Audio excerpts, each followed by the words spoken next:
안녕하세요. 대진고등학교를 졸업해서 수시 학생부 종합 일반 전형으로 서울대 수학교육과에 합격한 김민준이라고 합니다. 아직 대학교 입학식은커녕 고등학교 졸업식도 안 해서 대학생이 된다는 게 실감이 안 됩니다. 자리를 빌어서 다른 학원 선생님들, 학교 선생님들을 비롯하고 가장 감사드리고 싶은 분이 구주입의 유수연 선생님께 감사의 말씀을 드리고 싶습니다. 1학년 때부터 스터디 플래너를 꾸준히 작성해 왔는데요.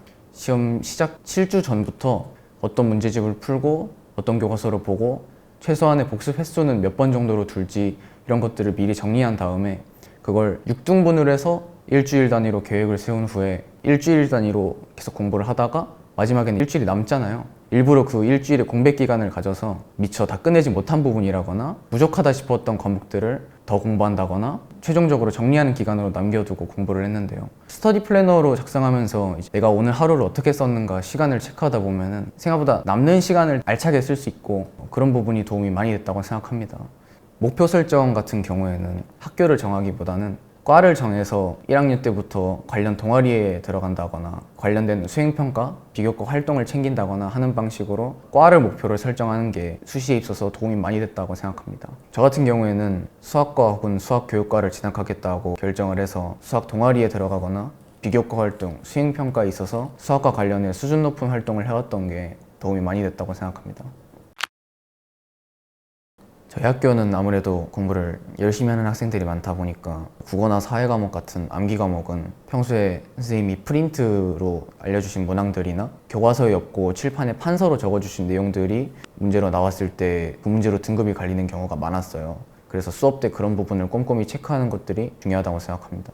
수학 같은 경우에는 미리 정해놓고 출제를 하세요. 교과서에서 30% 정도, 수능 특강 교재에서 30% 정도, 기출문제를 정리한 프린트를 주시는데 거기서 한 30% 정도가 나오고 어려운 문항 한두 문항 정도는 시중에 있는 문제집에서 가져오시거나 근 1, 2년 내에 출간된 EBS 봉투 모의고사 혹은 다른 모의고사에 있는 어려운 문항들을 가져오셔서 출제를 하신다. 그런 부분들 미리 알아두면 도움이 많이 되는데 꼭 그렇게 출제한다고 해서 이제 근 1, 2년 내에 EBS에서 나온 모의고사를 다 풀어보기보다는 구주입 학원에서 주는 것처럼 다른 학교 기출문제들을 많이 풀어보면서 처음 보는 문항들을 시험 때 맞닥뜨렸을 때 어떻게 대처해야 되나 이런 것들을 여러 번 경험해보는 게 더 중요하다고 생각합니다.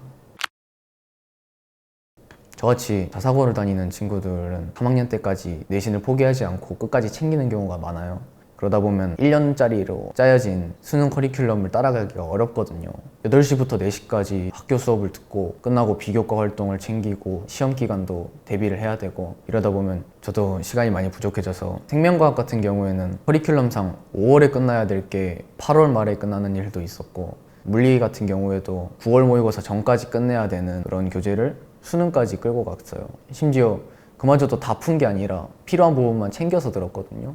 중요한 점은 느리더라도 본인이 배워가야 될 점을 확실히 챙겨가는 것, 본인의 수준과 페이스에 맞춰서 수업을 들을 줄 아는 것, 이런 게 중요하다고 생각합니다. 내신 대비를 하다 보면 중간고사를 잘 보면 기말고사도 잘 봐서 한 학기 잘 마무리해야지 이런 생각을 하게 되고 중간고사를 조금 못 보면 기말고사를 더 열심히 해서 한 학기 성적을 잘 메꿔야지 이런 생각을 하게 되는데 수능 대비를 할 때는 모의고사를 거듭할수록 점점 점수에 둔감해지고 잘 봐서 기분 좋다가도 다음 모의고사를 망치는 일도 있고 하다 보니까 9월 모의고사 이후에 쭉 모의고사 훈련을 해갈 때는 잘 봐도 수능 아니고 못 봐도 수능 아니고 동기부여에 있어서 힘든 측면이 있더라고요. 수능을 준비할 때는 멘탈 관리가 또 하나의 중요한 포인트다 이렇게 생각합니다. 6월 모의고사가 끝나고 필러 문항을 배제하겠다는 정책을 발표했었잖아요. 사실 대부분의 학생들 입장에서는 문제가 교육과정 안에서 나오건 밖에서 나오건 어려우면 킬러 문항이거든요. 그래서 정부에서 킬러 문항을 배제한다고 발표했을 때도 많은 사람들이 올해 수능이 물수능으로 가는 줄 알고 사설 모의고사나 경향을 반영한다고 쉽게 나오는 일이 많았거든요. 그런데 모두 예상을 뚫고 불수능으로 가게 되면서 앞으로 수능을 준비하는 학생들 입장에서도 예측할 게 아니라 항상 어렵게 나올 걸 대비해서 준비를 해야 한다고 생각합니다. 한 가지 더 유의해야 될 사항이 있는데요. 교육청 평가원 모의고사를 보고 출제 경향을 반영한 사설 모의고사들을 보다 보면은 이런 유형은 쉽고 저런 유형은 어렵고 이런 것들이 눈에 있거든요. 최근 3년간 쉬워지던 미적분이 올해 어렵게 출제되고 점차 어려워지던 수원과 수투가 쉽게 출제되었어요. 앞으로의 수능에서는 그런 틀에 박힌 유형대로 출제될 거란 인식을 버리는 것이 중요하다고 생각합니다.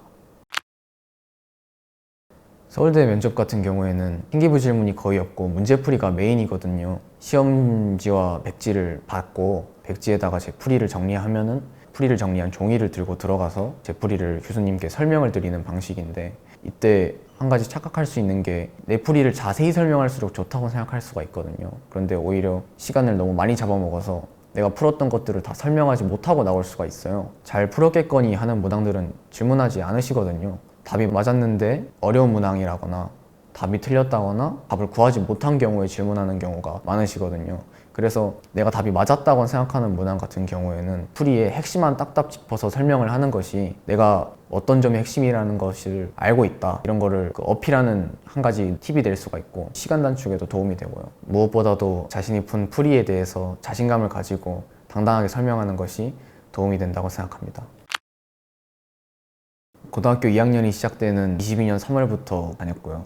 입시에 있어서 구주이배를 선택한 것이 가장 큰 도움이 되었다고 생각합니다. 유수연 선생님의 문제풀이는 수원과 확률과 통계 과목을 내신 1등급 받을 수 있게 해주셨고, 2학년 때 내신 대비를 하면서 수원과 수투 과목을 마스터할 수 있었기 때문에 고등학교 3학년에 올라가는 겨울방학에도 선생님 주시는 모의고사만 풀었고, 미적분도 3학년 1학기 내신 기간에 마스터를 해서 3학년 1학기가 끝나고는 완전히 모의고사만 일주일에 3개 풀었는데, 남들은 수학 공부한다고 전체 공부 시간의 50%를 수학에 할애하는 반면에 저는 유수연 선생님과 공부하면서 수학을 일찍 마스터할 수 있었기 때문에 부족한 과목들을 공부할 시간이 충분했고 결과적으로 수능에서 좋은 결과를 얻게 되었다고 생각합니다. 유수연 선생님은 많은 학생들을 가르치시면서도 각각의 학생들의 성적을 관리해 주셨고, 학생이 자신의 수준과 상황에 따라서 유동적으로 계획을 세울 수 있도록 도와주셨습니다.